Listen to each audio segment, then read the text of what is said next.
ব্লগে সবাইকে স্বাগত জানিয়ে আজকের ব্লগটা কিন্তু আমি এখন থেকে শুরু করছি। আর দেখো ঘড়ির কাঁটায় ঠিক 5:40, আর আমি 5:40 কল্যাণী সীমান্ত লোকাল ধরে কোথায় যাচ্ছি জানো তো? আজকে যাচ্ছি কিন্তু আমি নৈহাটি বড় মার অন্নকূটের আজকে বিশাল অনুষ্ঠান সেখানে। তো তোমার আমার সকলেরই, আমাদের সকলের প্রিয় আমাদের বড় মা, তো বড় মার দর্শন করতে যাচ্ছি। তো সেখানেই চলো আজ আমার সঙ্গে মঙ্গলবারের একটা সন্ধে। আর দেখো আমি 5:40 ধরে অলরেডি আমি নৈহাটি পৌঁছে গেছি।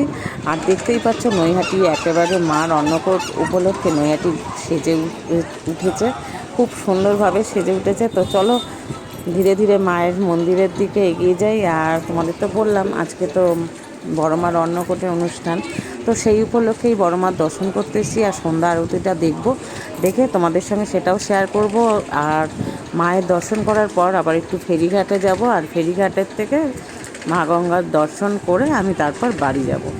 তো আপাতত আমার সঙ্গে থাকো। দেখো আমি মন্দিরের খুব কাছে চলে এসেছি, আর খুব বেশি কথা বলবো না, তার কারণ এখানে এত আওয়াজ যে আমার কোনো কথা তোমরা শুনতে পাবে না, কারণ প্রচুর লোকের সমাগম এখানে আর প্রচুর ভিড়। দেখো এখানে কিন্তু 2-3টে লাইন হয়েছে, একটা প্রসাদের লাইন হয়েছে, একটা মার দর্শন করার লাইন হয়েছে। তো আমি তো এসে জাস্ট, আর আজকে কিন্তু কোনো পুজো নেওয়া হচ্ছে না। আর 2-3টে লাইন, 3 দিক থেকে লাইন আর কি, একটা প্রসাদের লাইন, একটা প্রসাদ যারা পুজো দিয়ে গেছে কালকে সেই প্রসাদ নেওয়ার লাইন, আর মাকে দর্শন করার জন্য একটা লাইন। তো আমি সেটাই খুঁজছি যে কোন লাইনটায় গেলে আমি মায়ের দর্শন করব। তো যাই হোক, দেখো খুব সুন্দর করে কিন্তু মন্দিরটা সাজিয়েছে, তাই তোমাদের একটু দেখিয়েও নিই। আর প্রসাদের লাইন যে আজকে কোথা থেকে শুরু আর কোথায় শেষ সেটাও তোমাদেরকে দেখাবো। অসম্ভব ভিড়, আর তেমনি গরম। যাই হোক, গরম কিছুটা কমেছে ঠিকই, কিন্তু আজকে তো এখানে প্রচুর লোকের মধ্যে রয়েছে, অসম্ভব গরমও লাগছে। তো চলো দেখি, আমার লাইনটা আগে দেখার চেষ্টা করি কোন লাইনটা দিয়ে মায়ের দর্শন করতে ঢুকতে পারবো। জানি না আজকে মায়ের দর্শন করতে আদৌ পারবো কি না, এত ভিড়। তো আমি যদি দর্শন করতে পারি তো তোমাদেরকেও দর্শন করাতে পারবো বিশেষ দিনে। এত দূর যখন এসছি নিশ্চয়ই পারবাই। দেখো এখানে মায়ের প্রসাদ বিতরণ করা হচ্ছে। তো এই যে প্রসাদের লাইনটা তোমাদের দেখাচ্ছি, এই যে শুরু আর এর শেষটা তোমাদেরকে আমি পরেই দেখাবো। তো আপাতত চলো আমি দেখি, মাকে দর্শন করাই তোমাদের আগে। তো সেই লাইনটাই আমি দেখি। যাই হোক, আমি এখান থেকে জেনে নিলাম। আর এই দেখো অলরেডি আমি মন্দিরে ঢুকেও গেছি, এবার তোমরা আমার সঙ্গে মায়ের দর্শন করবে। তো চলো তাহলে, আর এখন আর মন্দিরে এসে আর বেশি কিন্তু কথা বলবো না, এবার শুধু চুপচাপ মাকে দেখো আমার সাথে সাথে। আমি তো মায়ের দর্শন করে জাস্ট মুগ্ধ, আজকে কি অপরূপ লাগছে মাকে, ভীষণ সুন্দর সাজানো হয়েছে। আর সবাই দেখো মাকে দর্শন করার জন্য সবাই যে যেমনভাবে পাচ্ছে, কে আগে দাঁড়াবে। যাই হোক, মাকে দেখো।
যোগ করে দিন। দুপুর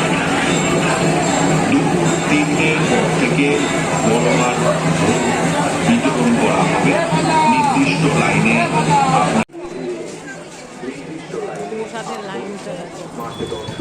আচ্ছা, এই যে লাইনটা দেখছো, এই যে লাইন কোথায় শেষ, মানে তোমাদের কি বলবো, আমি ফেরিঘাট পর্যন্ত পৌঁছে যাচ্ছি। যাই হোক, আচ্ছা তোমাদেরকে বলি, মায়ের তো দর্শন করিয়ে দিলাম, আরতি, মায়ের আরতি হচ্ছিলো সেটাই দেখলাম, তোমাদের সঙ্গে সেটাও শেয়ার করলাম। যাই হোক, আরতি শেষ করে এখন আমি যাচ্ছি একটু ফেরিঘাটের দিকে। আর দেখো লাইনটা এখনও আমি এর শেষ দেখতে পাচ্ছি না, এর যে কোথায় শেষ মানে বলা যাচ্ছে না।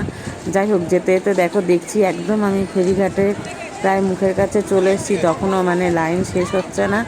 তারপরে এই লাইন দেখতে দেখতে আমি প্রায় পৌঁছে যাচ্ছি আর কি ফেরিঘাটের দিকে। তো ফেরিঘাটের দিকে পৌঁছে দেখি তোমার বাঁদিকের যে রাস্তাটা গেছে মানে পার্কের দিকে, ওই দিকে লাইন ছাড়িয়ে চলে গেছে আর কি। ওইটা হচ্ছে প্রসাদের লাইন। তো প্রসাদের লাইনটা ওই দেখলে মায়ের মন্দিরের থেকে একদম পার্কের ওই দিকে চলে গেছে। তো যাই হোক, এটা দেখতে দেখতে আমি একটু এখন ফেরিঘাটের দিকে যাচ্ছি, কারণ আমি প্রতিবারই যখনই মায়ের দর্শন করতে আসি আগে মায়ের দর্শন করে তারপর আমি একটু ফেরিঘাটের দিকে যাই। তো যাই হোক, একটু ফেরিঘাটের দিকে যাচ্ছি, এবার মা গঙ্গার একটু দর্শন করব, করে আমি এখান থেকে বেরিয়ে যাব। তো এই দেখো, আমি অলরেডি ফেরিঘাটের প্রায় ঘাটের কাছে পৌঁছেই গেছি। আর দেখো ঘাটেও প্রচুর লোকজন, এখানেও মানে প্রচুর লোকজন রয়েছে। যাই হোক চলো, এখন দেখছি জল অনেকটা দূরেই রয়েছে। যাই হোক, আর দেখো কত লোকজন রয়েছে এখানে, আর এখানে আসতে আমার বেশ ভালো লাগে। তো আর গরমে দেখো দেখছি বেশ অনেক কুলপি বিক্রি হচ্ছে, কুলপি দেখে একটু খেতেও ইচ্ছা করলো। যাই হোক, ভাবছি একটা কুলপি খাবো। আর এখানে যতবারই আসি মায়ের দর্শন করতে তারপর একটু ফেরিঘাটে আসি। যাই হোক, ফেরিঘাট থেকে যাওয়ার সময় একটু ঘুরে এবার এই যে একটা কুলপি খাবো, কুলপিটা খেয়ে মানে কুলপিটা খেতে খেতে আর কি বাড়ি চলে যাবো। অনেক দিন পর খাচ্ছি এই কুলপিটা। আর এই দেখো ছোটোর জন্য জিনিস নিতে এসেছিলাম, তো দেখি এখানে একটা গোপাল সোনা বসে রয়েছে, তা ভাবলাম তোমাদেরকে একটু শেয়ার করি এই গোপাল সোনাকে, কী সুন্দর লাগছে না। আর দেখো এখানে কত সুন্দর সুন্দর জিনিস রয়েছে, বড় মার সুন্দর সুন্দর ছবিও রয়েছে, আর বেশ সুন্দর সুন্দর কত কিছু জিনিস রয়েছে, দেখতে বেশ ভালোই লাগছে। যাই হোক, এগুলো দেখতে দেখতে ছোটোর জন্য একটা জিনিস নিতে এসেছিলাম, যাই হোক সেটা পেলাম না। তো এবার আমি চলে যাবো আর কি, কারণ এই যে সব একঘেয়েমি জিনিস হয়েছে। এই যে এই দিদির দোকান থেকে তো জিনিস নিই, তোমাদেরকে তো আগেই দেখিয়েছি বা আগেই বলেছি। আর ফটো ফ্রেমগুলো খুব ভালো লাগছিলো দেখতে, তাই একটু দেখলাম, দেখে এবার আবার বাড়িতে চলে যাব। তো যাওয়ার আগে একটাই কথা বলবো, ধর্ম হোক যার যার, বড় মা আমাদের সবার। হ্যাঁ, এটা বলে আজকের মতো আমি নয়াটি থেকে চলে যাচ্ছি। আর এই দেখো আমি আবার বড় মার মন্দিরের পাশ দিয়েই যাচ্ছি। তো যাই হোক, আবার অন্য কোনো আরেকদিন আসবো বড় মার মন্দিরে, বড় মার দেখা করতে। তো সেদিন তোমাদের সঙ্গে আবার শেয়ার করব। আচ্ছা, আজকের মতো ব্লগটা আমি এখানে শেষ করছি। বড় মার দর্শন করতে এসেছিলাম, বড় মার সন্ধ্যা আরতি, বড় মার দর্শন সবটা করে এবার বাড়ি ফিরছি। তো কালকে তোমাদের সঙ্গে আমার আবার দেখা হবে। তো আজকের মতো ব্লগটা এখানে শেষ হলো। আজকের ব্লগটা দেখে যদি ভালো লাগে কী করতে হবে, একটা লাইক কমেন্ট শেয়ার করতে হবে, আর নতুন বন্ধু যারা আছে তারা সাবস্ক্রাইব করতে ভুলো না। তো টাটা। বড় মার আরতি আজকে যেহেতু স্পেশাল দিন ছিল, আজ অন্নকূট ছিল, তো অন্নকূটের সন্ধ্যা আরতি দেখিয়ে বড় মার দর্শন করে বাড়ি ফিরছি। মঙ্গলবারের একটা সন্ধ্যাবেলা আর কি। যাই হোক, এবার বাড়ি ফেরার পালা। চলো তাহলে।